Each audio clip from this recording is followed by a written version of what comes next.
Hi friends, welcome. ഇന്ന് നമ്മൾ മാർക്കറ്റിനെ നോക്കിക്കാണുന്ന ഒരു പ്രത്യേക രീതിയെക്കുറിച്ചാണ് സംസാരിക്കാൻ പോകുന്നത്. പക്ഷെ ഒന്നോർക്കണം, ഇത് ഒരു ഫിനാൻഷ്യൽ അഡ്വൈസ് അല്ല കേട്ടോ. മാർക്കറ്റ് എങ്ങനെയാണ് വർക്ക് ചെയ്യുന്നതെന്ന് മനസ്സിലാക്കാനുള്ള ഒരു വിശകലനം മാത്രം. അപ്പോ റെഡിയല്ലേ? നമുക്ക് തുടങ്ങാം.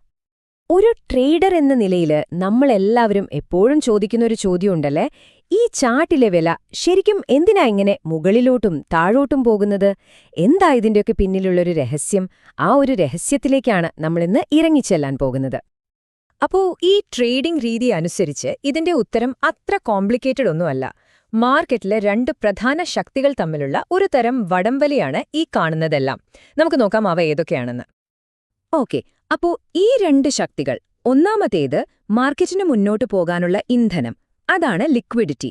ഇനി രണ്ടാമത്തേത് വിലയെ ഒരു കാന്തം പോലെ തന്നിലേക്ക് വലിച്ചടുപ്പിക്കുന്ന ഒന്ന്, അതാണ് പൂർത്തിയാക്കാത്ത ഓർഡറുകൾ അഥവാ അൺഫിൽഡ് ഓർഡേഴ്സ്. ഇന്ധനവും കാന്തവും, ഈ രണ്ട് കാര്യങ്ങൾ ഓർത്തുവെച്ചാൽ മതി. അപ്പൊ ശരി, ഈ രണ്ട് ശക്തികളും എങ്ങനെയാണ് 24 അവേഴ്സും പ്രവർത്തിക്കുന്ന ഈ ഗ്ലോബൽ മാർക്കറ്റിൽ കളിക്കുന്നതെന്ന് നമുക്ക് ഡീറ്റെയിൽ ആയിട്ട് നോക്കാം. നിങ്ങൾക്കറിയാമല്ലോ, മാർക്കറ്റ് എന്ന് പറയുന്നത് ഒരിക്കലും ഉറങ്ങുന്നില്ല. 24 മണിക്കൂറും ആക്റ്റീവാണ്. ലോകത്തിന്റെ ഓരോ ഭാഗത്തും ഓരോ സമയത്താണ് ട്രേഡിംഗ് നടക്കുന്നത്. ഓസ്ട്രേലിയയിൽ തുടങ്ങും, പിന്നെ ഏഷ്യൻ മാർക്കറ്റ്, പിന്നെ ലണ്ടൻ, അവസാനം ന്യൂയോർക്ക്.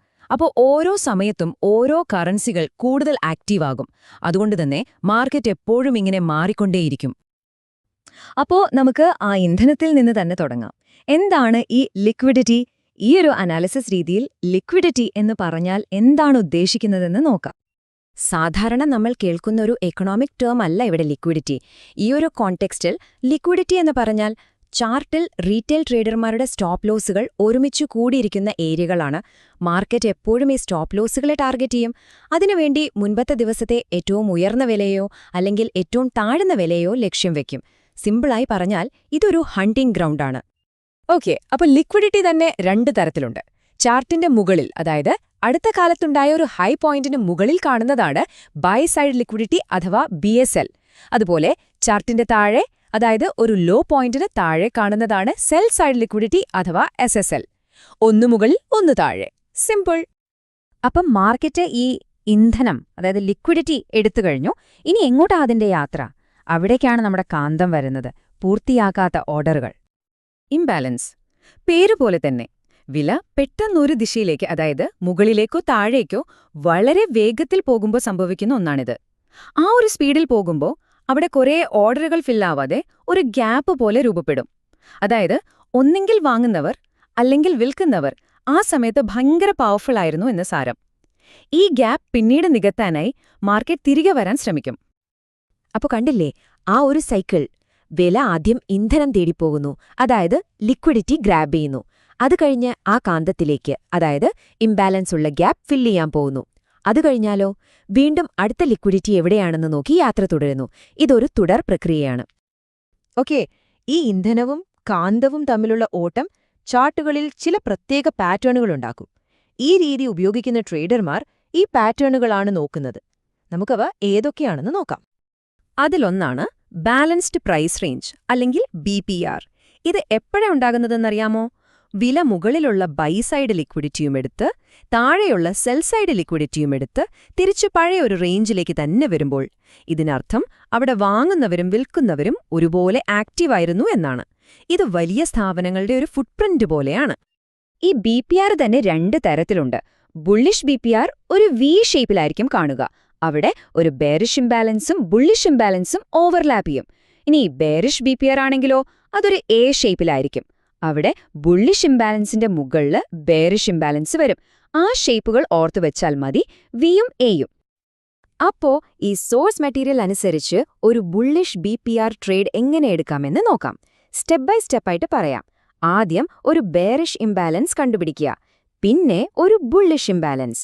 ഈ ബുള്ളിഷ് ഇംബാലൻസ് ബെയറിഷ് ഇംബാലൻസിനെ ഓവർലാപ്പ് ചെയ്യണം.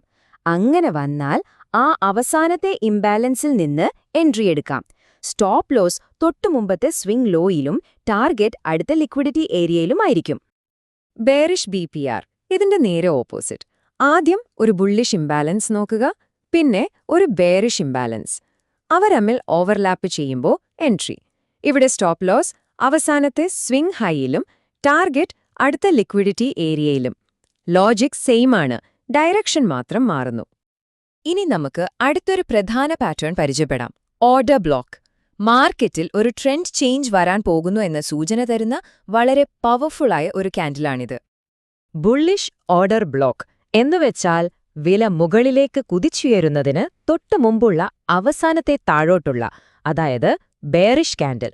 ആ ഒരു അപ്പ് മൂവ് തുടങ്ങുന്നതിന് തൊട്ടുമുമ്പുള്ള ആ ഒരൊറ്റ ക്യാൻഡിൽ, അതിന്റെ തിരിയായിരിക്കണം ആ മൂവ്മെന്റിലെ ഏറ്റവും താഴ്ന്ന പോയിന്റ്. അതുപോലെ ബെയറിഷ് ഓർഡർ ബ്ലോക്ക് എന്ന് പറഞ്ഞാൽ വില താഴോട്ട് വീഴാൻ തുടങ്ങുന്നതിന് തൊട്ടുമുമ്പത്തെ അവസാനത്തെ മുകളിലേക്കുള്ള, അതായത് ബുള്ളിഷ് ക്യാൻഡിൽ. ഒരു ഡൗൺ മൂവിന്റെ ഏറ്റവും ടോപ്പിലായിരിക്കും ഇത് കാണുക. പക്ഷെ ഒരു കാര്യം ശ്രദ്ധിക്കണം, ചാർട്ടിൽ കാണുന്ന എല്ലാ ക്യാൻഡിലും ഓർഡർ ബ്ലോക്ക് അല്ല. ഒരു ഓർഡർ ബ്ലോക്ക് വാലിഡ് ആകണമെങ്കിൽ ചില കണ്ടീഷൻസ് ഉണ്ട്. ഒന്ന്, അതിനോട് ചേർന്ന് ഒരു ഇംബാലൻസ് അല്ലെങ്കിൽ ഒരു FVG ഉണ്ടായിരിക്കണം. രണ്ട്, അതൊരു ട്രെൻഡിന്റെ അറ്റത്തായിരിക്കണം, അതായത് മുകളിലോ താഴെയോ. മൂന്നാമതായി, അതൊരു ട്രെൻഡ് ചേഞ്ചിനെ ശരിക്കും അടയാളപ്പെടുത്തണം. ഈ മൂന്ന് കാര്യങ്ങളും ഒത്തുവന്നാലേ അതൊരു ഹൈ പ്രോബബിലിറ്റി ഓർഡർ ബ്ലോക്ക് ആകൂ. അപ്പോൾ നമ്മളിപ്പോൾ പഠിച്ച ഈ ആശയങ്ങൾ, liquidity, imbalance, BPR, order block, ഇതൊക്കെ എങ്ങനെയാണ് മാർക്കറ്റിനെക്കുറിച്ചുള്ള നമ്മുടെ കാഴ്ചപ്പാടിനെ തന്നെ മാറ്റിമറിക്കുന്നതെന്ന് നോക്കാം. ഇതാണ് ഇതിലെ ഏറ്റവും വലിയ ടേക്കവേ. നമ്മളിവിടെ വില എങ്ങോട്ട് പോകുമെന്ന് പ്രവചിക്കുകയല്ല ചെയ്യുന്നത്. പകരം മാർക്കറ്റിൽ നടന്നുകൊണ്ടിരിക്കുന്ന ഒരു പ്രോസസ്സിനെ, ഒരു കഥയെ ട്രാക്ക് ചെയ്യുകയാണ്. ലിക്വിഡിറ്റി തേടിയുള്ള വേട്ടയും ഇംബാലൻസ് നികത്താനുള്ള യാത്രയും, ആ കഥയാണ് നമ്മൾ വായിച്ചെടുക്കാൻ ശ്രമിക്കുന്നത്. അപ്പോ ഈ ചർച്ചയിൽ നിന്ന് നമ്മൾ ഓർത്തിരിക്കേണ്ട മൂന്നേ കാര്യങ്ങൾ. ഒന്ന്, മാർക്കറ്റ് എന്തിനാണ് ചലിക്കുന്നത്? ലിക്വിഡിറ്റി എന്ന ഇന്ധനത്തിനും ഇംബാലൻസ് എന്ന കാന്തത്തിനും വേണ്ടി. രണ്ട്, ലിക്വിഡിറ്റി എവിടെ കാണാം? അടുത്ത കാലത്തുണ്ടായ ഹൈ ലോ പോയിന്റുകൾക്കടുത്തായി, കാരണം അവിടെയാണ് സ്റ്റോപ്പ് ലോസുകളുള്ളത്. മൂന്ന്, ഇതിന്റെ തെളിവുകൾ എവിടെ കാണാം? BPRകളും ഓർഡർ ബ്ലോക്കുകളും പോലുള്ള പാറ്റേണുകളിൽ. ഈ പാറ്റേണുകൾ ആ വേട്ടയുടെ കാൽപ്പാടുകളാണ്.